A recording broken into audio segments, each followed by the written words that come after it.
Magandang araw mga kaibigan. Bigyan natin ng reaction, opinion itong post ni Sas Sasut. Sabi niya, I think BBM and FL, First Lady, should sue, kasuhan, Dean Chase in the US like how the Macron sued Candace Owens for defamation. It could be done. This is too much. Dahil sa video na too big. This is too much. But truth is a defense against defamation suit in the US. So, kapag totoo ang video, yung too big, which would have to be authenticated by a US court. Pero kung hindi totoo ang videos, it will be so easy to win a defamation case against Dean Chase. So, mag-iisang buwan naman siguro ito na issue, nilabas ni Dean Chase. Hindi ko pinanood. Dahil nababasa ko yung mga comments, nakakadiri, sabi nila, hindi ko pinanood. Hanggang comments na lang ako, ang pinaka sikat na comments, it's too big. Ang Malacanang nag-react sa video na yan, si Auntie Claire, sabi niya na, huwag kayong maniwala dyan, paninira at paninira lang. So, nung lumabas yan, sabi ko, kasuhan nyo. At nagtaka ako, mag-isang buwan na, wala namang kaso. Bakit hindi nila kason? Napaka bigat yung paratang eh. Nakakasira sa imahe talaga. Hindi ko alam itong sinasabi dito ni Sas na Macron sued Candace Owens. Hindi ko alam yan, defamation. Ang alam ko, si Maharlika kinasuhan ng mga iba't ibang personalidad sa Pilipinas. Kinasuhan nila sa US. Ito na yung mga kaso. I think defamation din ata. O libel. At ang alam ko, ongoing na yung kaso. Kailan ba yun? 2024 ba? Nung inilabas ni Maharlika yung polvoron video ng Pangulo? Inaasahan ko, hinahamon ni Maharlika ang administrasyon, nakasuhan siya doon. Kasi sabi ng administrasyon, AI or fake yung video. Sabi naman ni Maharlika, authentic. Napa-authenticate ko na sa isang forensic expert. Sige na, huli na kayo.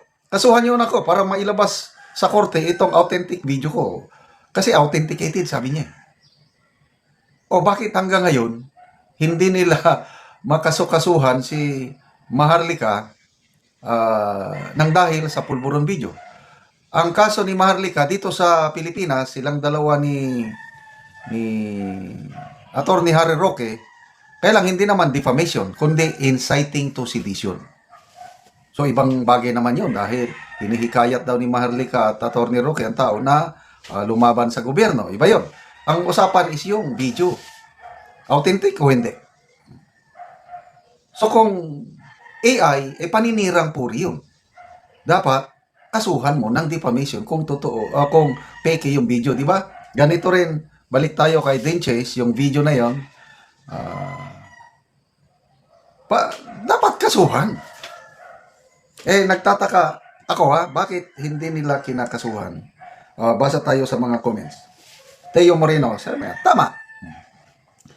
Brendo Restore, what if purposely put AI video, then if being sued, then will just show the original video on record? Posible. Ang alam ko, di ba, abogado rin itong si Dean Chase. Di ba utak yan? Chow Chow, looks like an AI, not because we are denial, but the frame rate is. Vilma Verona, give away yung AI peg yan, but Dean is so ready, pag kinasuhan siya, everything will definitely just kaboom! True color shining through. Laka, BBM. Nick De La Serna, if Dean supplied a copy of all videos to the CIA, the US government someday will use that video to blackmail and manipulate the first couple. Poor couple. Grabe. Gloria De La Torre, the White House has a copy already according to Dean Chase. They submitted to the White House the video. Grabe Kaya reactions ng mga nakapanood na sa puting bahay, sobrang nakakayak.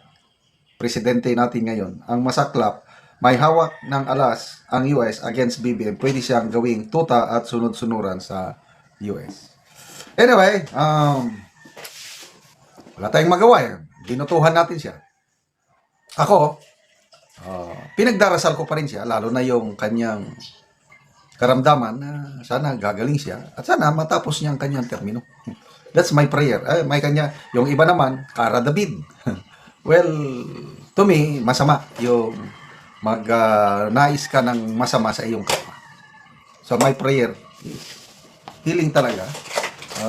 Bahala ng Diyos.